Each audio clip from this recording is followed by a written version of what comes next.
Après ce ballet, cette chorégraphie, c'est fantastique. Qui écrit là? Ah, mais c'est toi. Edina Santana est un grand magicien. Il s'appelle Maurice Mendelsberg.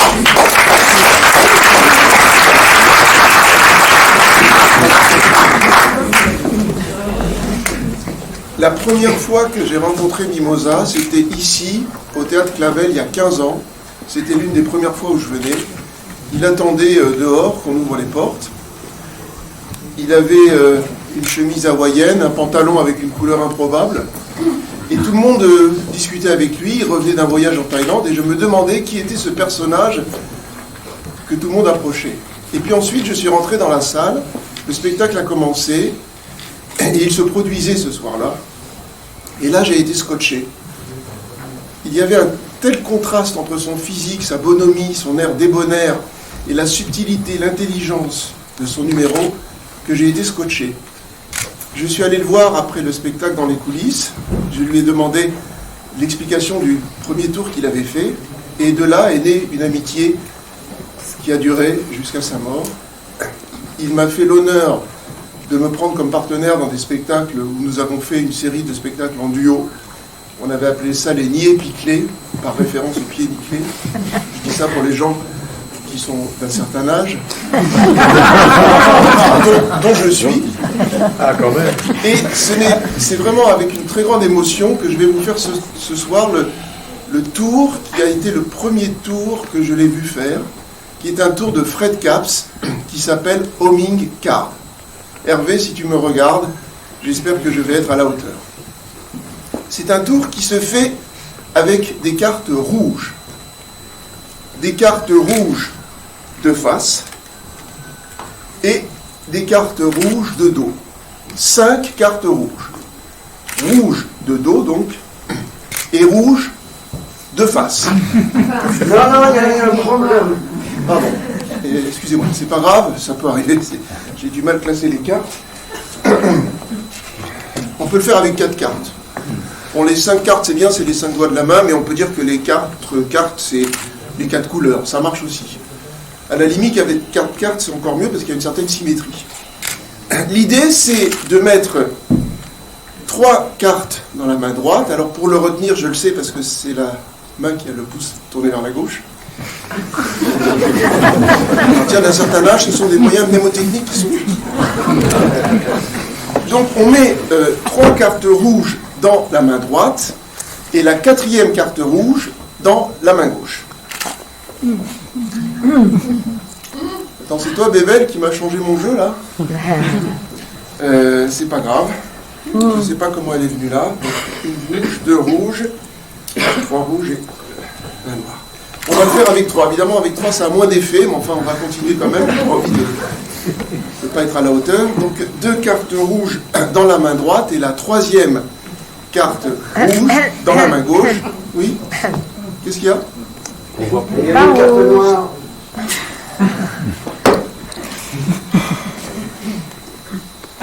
Rouge. Bon, alors on va le faire avec deux cartes. 2 cartes rouges.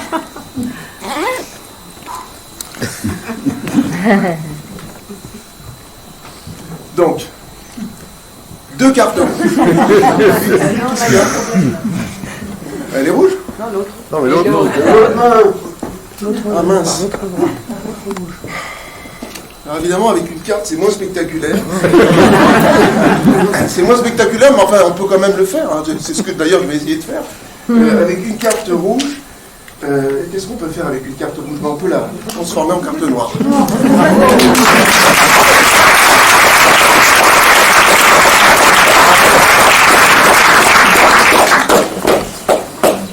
Mimosa était un personnage multiple.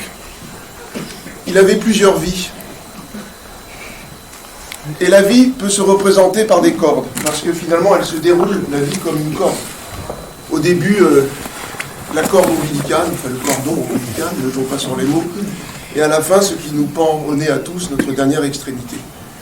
Il a eu plusieurs vies, Mimosa, Une partie courte de sa vie, c'était ingénieur, puisqu'il était diplômé de l'École centrale de Paris, promis à une carrière d'ingénieur général, mais il m'avait dit un jour qu'il n'avait pas voulu embrasser cette profession parce qu'il n'estimait pas pouvoir s'octroyer le droit de manager et de commander les hommes.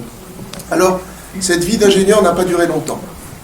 Elle a vite laissé la place à une vie de magicien, qui a occupé toute sa vie. Magicien hors classe, puisqu'il faisait à la fois de la sculpture de ballon, de la magie pour enfants, du clown, etc., et de la magie burlesque. Et puis, il y a une troisième vie. Oui? Non, vous voulez dire quelque chose? Et il y a une troisième vie. Cette vie, c'est la vie de l'homme de foi, l'homme croyant. Et ça a été sa caractéristique depuis le début jusqu'à la fin de sa vie. Et ces trois vies, il les a vécues finalement, même si elles n'ont pas duré toutes les trois la même durée, il les a vécues toutes les trois avec la même intensité. Et on peut dire que finalement les trois vies avaient la même importance.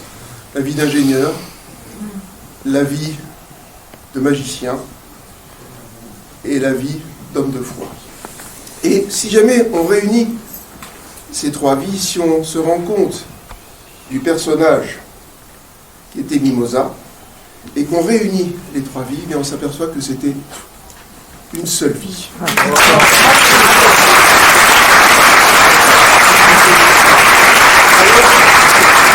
Mimosa nous a quittés, il a décidé de partir.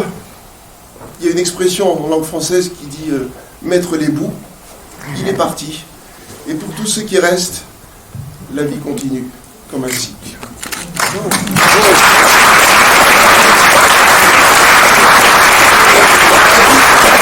Adieu Hervé, au revoir Mimosa. Merci.